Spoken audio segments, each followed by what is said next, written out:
Ito na guys, luto na ang ating sinigang.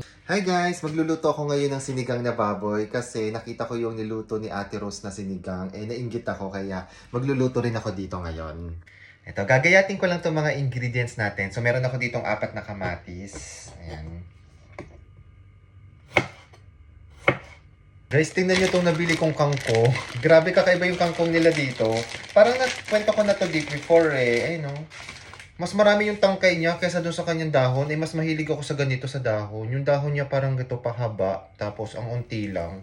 Pero wala. Ito lang yung merong kangkong dito. Kaya ito yung gamitin natin. May nagsabi parang Chinese kangkong daw to. Totoo ba yun? Hindi ko alam. Pero anyway, ito yung kangkong na gagamitin natin. Sabi ni Ate Rose, mas masarap daw yung sinigang kapag ginigisa. Hindi ako actually nagigisa pero igigisa natin to.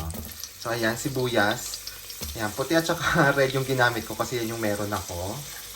And then, ayan, sinunod ko na pala tong mga kamatis. Tapos, igigisa lang din yan.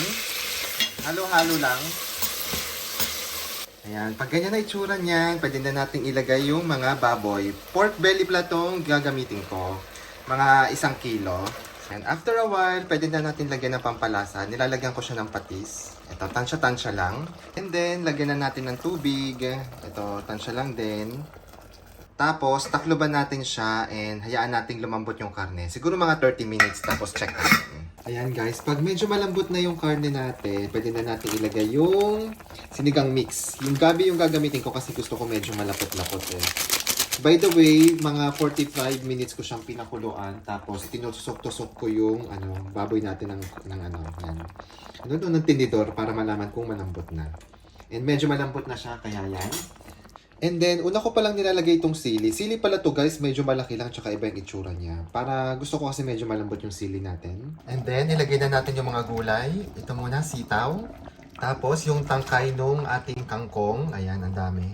And then, lagyan natin ng okra.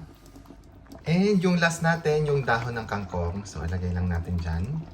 Ito na guys, luto na ang ating sinigang. Pwede na tayong kumain. So guys, magsasandok na tayo. Kakain na tayo ng ating dinner. And ang ating dinner ang masarap na sinigang.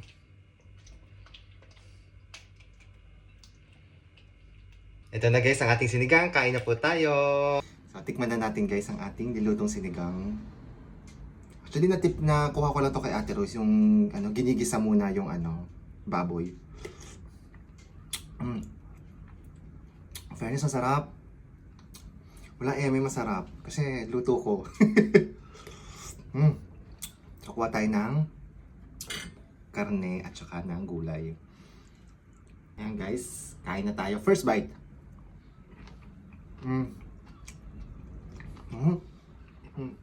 Grabe, ang sarap talaga ng ulam ng mga Pinoy. Sinigang, the best talaga to. Ito yung pinakang favorite ko talaga na niluluto ko. Kasi mix lang siya Pero masarap talaga. Lalo na sa Pilipinas, maulan daw dyan. So, bagay na bagay, mainit na sabaw guys. And mag-ingat po kayo kasi may bagyo po ngayon sa Pilipinas. Ingat po tayong lahat. And thank you po sa pagsama sa akin. Bye-bye!